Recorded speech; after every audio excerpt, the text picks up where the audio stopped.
Good morning, everybody, and welcome to my world with Nat Relocation Concierge. I hope you're doing well today. We are coming not live; it is a recording from Fresh Cafe in Sosua, and today I have Nat Taylor with me. Thank you so much for being here. Thank you for having me. So we got a whole slew of things. We have coffee, we have brownies, we have smoothies, we have all the good things that make us feel good because there's a lot of great food down here to enjoy. And fresh fruit. And fresh. Oh, the fruit is the best. So the banana lady might come. If she's come, she's going to be part of the video. Just get ready. Yeah. So I guess the best place to start, and we spent some time together the other week at the farm. Loved your story and wanted you to be able to share a little bit of the why. Why did you decide to kind of go on this adventure and adopt the DR as your new home? Well, I never would have really anticipated that this would even be my life. That choice never even crossed my mind. But what made it come about for me was the restrictions back home in Canada. Mm-hmm. As of October 30th, I was told that I would no longer be able to travel freely without, having some medical procedures taking place, and I was just that was not sitting well with me at all. It made me very anxiety-ridden. I was contemplating living in a forest. That's how crazy it got for me. I was buying survival gear, and then I thought I could go one of two ways. I knew a lot of people such as Felipe and Ty, who I built a really good relationship with back home. They put together family, community events that I wanted so badly to be a part of. Yeah. And I did. I felt like I was able to be a part of something. And so when I saw his family moving down and their reasons and choices and how they were doing it, I thought this could be a potential for me. Mm-hmm. So I started chatting with him. I started getting involved in some of the group chats. And then I kept talking about it for about a good month. And it wasn't until my good girlfriend on the phone, she said, "Are you going to make this move or not?" Yeah. She put it on the table. She put me on the spot, and I said, yeah, I'm going to do it. I'm going to do it. I just don't know when. And I knew that it had to be before October 30th, which then extended a month after. But I was on the phone with her, and she said, "You're going to book this ticket or not? Because I understand that until you are fully committed to something, can you expect things to flow as they may?" Yeah. As soon as I booked that ticket, my life changed. I booked it with about 2.5 weeks before the travel date, and the goal was to pack up everything that I had, sell whatever I needed to make some extra money, and it was very scary because I had no plan. So you're a no plan gal. Yeah. And so really I think some of the people who call me and wonder how long this takes, you can do this in a month or less. Yeah. Clearly, Probably though, do and your situation it's not that it's unique, but you are on your own, so there are no children, no husband, so there's not this extra layer of responsibility or planning that has to be done. Yeah. Which also makes it scary because it's like, can I do this alone without having any sort of help? But it is possible. Absolutely. So I guess my next question would be, if somebody wants to do this, should they have a plan? Yes. But a plan maybe that's flexible. Yeah. I'm very much a person that I rely on the universe a lot when it comes to what's right and what I'm aligned with. So I believed heavily in that. I was writing down every night what exactly it was going to feel like and look like. I was acting as if I was already here. Yeah. I am waking up in the Dominican. I am so proud of myself for being here, just kind of telling myself a different story rather than the fearful story. But having a plan is nice to have. It's not a need to have if you're a go with the flow type of person, but not everyone's like that. Yeah, and there are so many unknowns. I think when you come to a new country that, when I say a plan with flexibility, it's like have kind of a shell, but if you have to adjust, then be open to and be flexible to adjust. You have no choice here but to be flexible and to just have an open mind to everything and anything. Like, I had no idea where I was going to live, how I was going to make money, but I knew that I wanted to be here rather than there. Okay, so in saying that, what part of the, oh my goodness, I think I just forgot my question. So what part of the plan would you most recommend to somebody? Like if there's one thing that they should sort of scout out or have in place when they arrive? I would say having a conversation with multiple people that are already living here, and there's an abundance of groups that you can get in touch with or be involved with, just to ask simple questions. And I think that's what a lot of people, we're so kind of self-operating that we don't make ourselves vulnerable and put ourselves in the position to learn more from others. Yeah. And so I would say tapping into those communities and asking questions. What is it like living there? What's the cost of living? I'm always happy to give that information out. My story might be very different from other people's. There's some things that I don't know if it would have been easier if someone had told me, or if it would be just I finding out when I get here. Like having a vehicle, I think is important, but it's absolutely not necessary. There are ways of getting around, and I utilize them a lot, such as taking the guagua, the carritos, learning what the cost looks like. It is a lot cheaper than it would be back home, but that, and we lived here 7 months without a car. Yeah. I mean, going from having a car to not having a car is very different. It's humbling. It's humbling. Very humbling. And I'm grateful for the community, at least, because there are people who are consistently always wanting to be there to help. Yeah. And that's something I didn't have at home. Okay. Interesting. Yeah.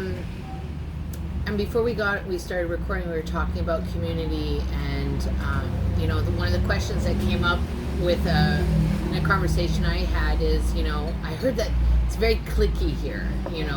There's definitely a large expat community. Yeah. But what I found is that I think you just make your own tribe. That's exactly. You find your people. Yeah. And in the tribe, there is a larger community. Yeah. You're not always going to get along with everybody. And it's not even about getting along. It's everyone's got their own personal situation going on. And you can't have the expectation that everyone's just going to be Care Bears and love each other and be best friends. We'll be like there that. for That's each good. Yeah. That's good. But it's important because even anywhere in the world, you're going to find people that you really mesh with. And they have their, reasons for being in your life, and I think that's what you need to really be grateful for. But you gotta find your tribe. You don't know what anybody's going through, and I think that's part of the thing that I've shared with clients is, A, you don't know what anybody's going through, but B, we're living here as if we were in Canada. Like our daughter still goes to school. She plays with friends. She has play dates. We get up and I do breakfast in the morning, and it just, the location has changed. So sometimes I think we're under the impression of that idea, like we're in paradise, right? It's not all sunshine and Skittles all the time, though it is sunny most of the time. Most of the time. 99% of the time. Yes, absolutely. But finding your tribe is an important one. But also being, there's people that are not part of my tribe, but when we see each other, glad to see them. Happy to see them, If people can have that and not have any expectations, then you realize that we're all really just here trying to live the human experience. We didn't come here all just to be on vacation together. No. We came here, a lot of us came for, and I can't speak for everyone, but we kind of made the move out of fear. Yeah. And not, because I don't like to come from a place of fear, but I did it for the love of my life. Yeah. And that's me, and appreciating my life and what I want for it. And that weighs differently on other people. Some people have a hard time getting used to their surroundings. Maybe different. Change is hard for some people, yeah. 100%, but it is inevitable. And I think that you're speaking about something that fear, like we didn't leave out of fear. We left. No, we left when there wasn't really any mandate. So I had a hard time connecting.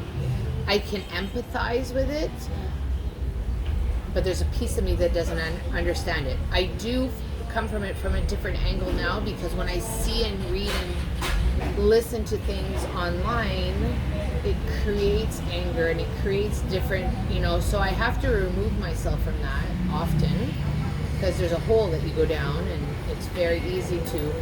So I do, I've learned to empathize with the fear with a potential client or with a client, but also try and steer them into a mindset that is the novelty, the adventure, the doing better, the love of your life, that sort of mindset. Because otherwise, I think you'll agree, the fear, you can get lost in it. It's debilitating. Yeah, it will consume you. And if you're coming down here, you really want to Have an open mind. yeah, enjoy.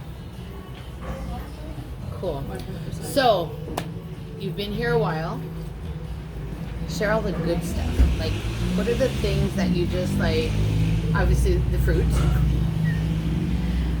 But you make your own products, so you obviously have been finding a lot of great resources here for these products. Yeah, I'm very passionate about healing in general and healing from the inside out. And I'm very familiar with plants that are native to Ontario, things that grow abundantly that, people will just mow, pick out, spray some chemicals on and get rid of it. But I see the value in each of those, such as dandelion root, mullein. So I was making tinctures back home. I was making products with it, and just making all natural ingredients such as sunscreen, hair serums, face serums, anything that you would normally purchase at your local store, such as Shoppers. And sometimes I miss the convenience of that place. We do. But it's so much more humbling and empowering to be able to do that, and it's very simple. And I get that some people don't have the resources or the time to do it, and that's why I like to provide that. Coming here, I didn't know a whole lot of the plants here, so that was a bit of a learning curve because I like to dive right into that. But there's moringa here, there's aloe that grows abundant, there's chinola, there's a moringa tree right behind us, and all I can think of is I want those pods and I want those leaves. There might be a little cultivating going on a little later on in the show. What are some of the other experiences you've had that, have just been eye-opening or... The simplicity of life. Okay, yeah. I feel like the things that I miss from back home is the consumption piece, the convenience of hopping in my car and kind of escaping, or I want to go eat this, I'm just going to go quickly line up here and grab it. It doesn't really work that way, and I like that though, because that costs a lot of money and you don't need that to be happy. And so I like the idea that I open my blinds every morning because the sun is very, very bright early. Yeah. And I get to see the ocean, I get to see the palm trees, and there's just something so inspiring about, soaking up that vitamin D. And it just puts me in a different creative space. So I love that I can just hop on a moto or go with a couple friends to the beach and just be. Yeah. And I didn't really have access to that back home, and I'm very grateful for that. Yeah, the being part. I mean, at Fresh, they have a little motto, and it says, we serve fresh food, not fast food. Not fast food. And we serve it as fast as we can. As fast as we can. Which is glorious because really that it's coming from a place of goodness at all times. Yeah. Any places you've visited that have been a little remarkable or? Yeah. I'm naturally a homebody, so I haven't done a whole lot. You think after 7 months of being here that I have explored everywhere, but I personally love going to the organic Tino farms. Yeah. That stuff just speaks so much to me. I love learning about how different things grow here, how it's utilized, and how you can live sustainably. I'm all about living sustainably.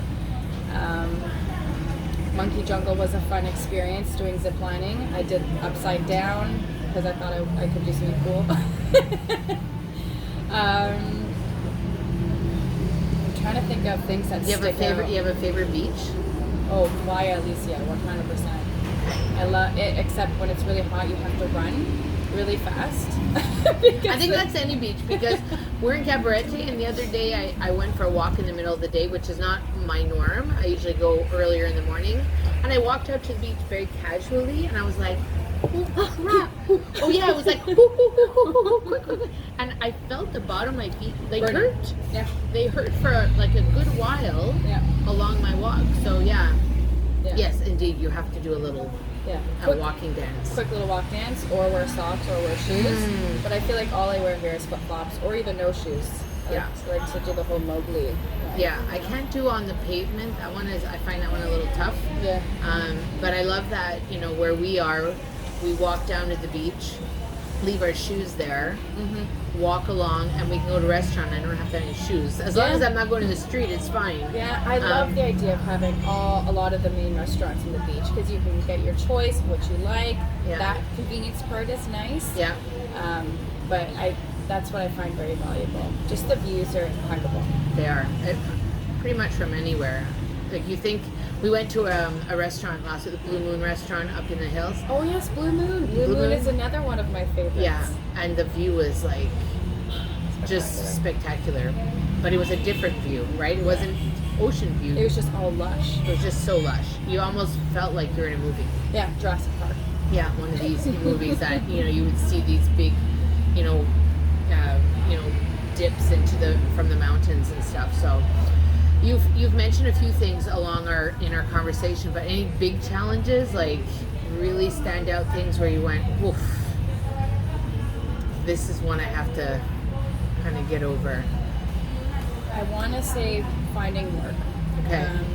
I think a lot of people are always asking how do you make money down there, because you don't want good one. Yeah, you don't want to get paid.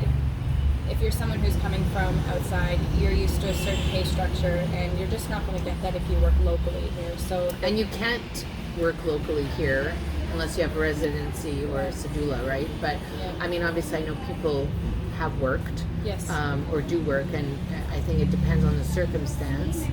So online work is sort of the way to go. It is pretty much, in my opinion, one of the only ways to go. Or unless you have a product. Yes. Or a service. Yes, if you can cater to the expat community, which is also, so there's different things that I'm tapping into here rather than just relying solely on one. Yeah. Is being able to, you know, we all have a need that we love back home, whether it's a meal or it's a service or products that we want to indulge in. Yeah. I think it's something that's important, that you can tap into that creative side of you that maybe you had been holding back for some time, because I feel like doing something like this allows you to step into your power. Yeah. And what does that look like? What is that being comfortable with being uncomfortable and doing something that you would have never thought? And I think a lot of people in the community are, you know, they're doing so many different array of things, and I love that. I love that they likely, since COVID, would have likely never done things like that before. 100%. Listen, I started a new business and I didn't even know it was going to happen. Yeah, right? Me too. I couldn't believe it. I was like, this is the grateful side that I have in such a dark period that a lot of people faced, and it's how you want to live your life. Because there's not, I don't want to say a right or wrong way, but there's a path to follow, and it doesn't have to be right or wrong. Yeah, and it's not going to look like anybody else. It's not going to look like anybody else, and I think that comes from, and I know this for me, a little bit older than you, I have to constantly pull myself out of, it's okay, you don't have to do just one thing, right? I grew up in a time of, well, you have a job. You have a job, what's the problem? You know? So we work differently now. I never knew I would have one business, now two. I didn't think my husband would be writing full time, you know. It's doable, right? You have to just make it work. Yeah. And I think when you get here too, if you were to just continue to do the 9 to 5, that if that works for you, that's great. But I think when you get a little bit of a taste of freedom and being able to create your own schedule, that's when you can focus a little bit more on how that's going to look like. Setting those boundaries and those expectations of saying, I deserve, or I get to have 1 hour of beach time, or just, you know, getting out there, sitting in nature, putting your feet on the ground. We don't want to get caught up in the whole working to live. 100%. Absolutely. Okay, so everyone's watching, and they're thinking, she did it, I can do it. And I brought 2 cats. Oh, and you brought 2 cats. Oh my God, we didn't bring any cats. my daughter will tell you all about how we didn't bring our cat, but we rehomed her, so we know she's in a good place. What are maybe your top 2 tips? Like, people are wondering, like, I can do this. What should they do? What are maybe some of the top 2 things you think that, you know, you could recommend? If I were to recommend 2 things, I would be to really ask yourself the important questions as to what is your life and how do you value it. Okay. And once you step into that, it's doing a bit of research.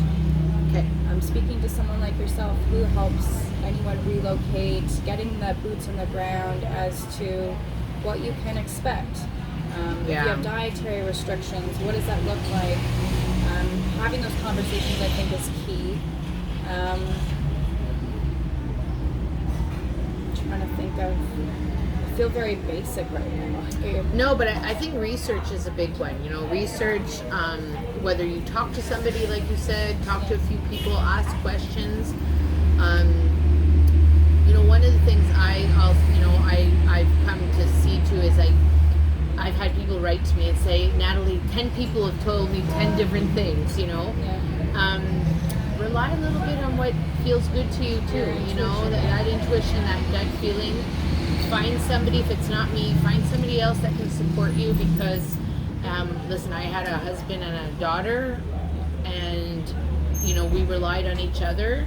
If you're coming on your own, maybe find a little tribe, or maybe 1 or 2 people that you can connect with, and you can, you know, have as you're, you know, falling into this new place is key. So I've had a number of people reach out to me since I made this move. How did you do it? I just did it.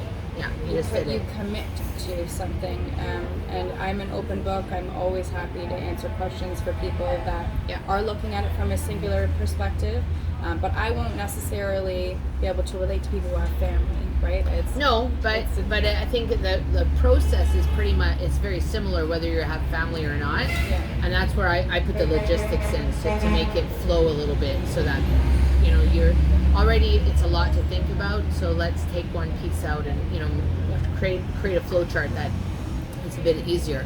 If you want to know more about Natalie's adventure, make sure you follow her on IG. What's your handle again? N_Taylor_OX. OX, that's right. Yes, if you just type in Natalie, you will not find me. No, that's right. I looked.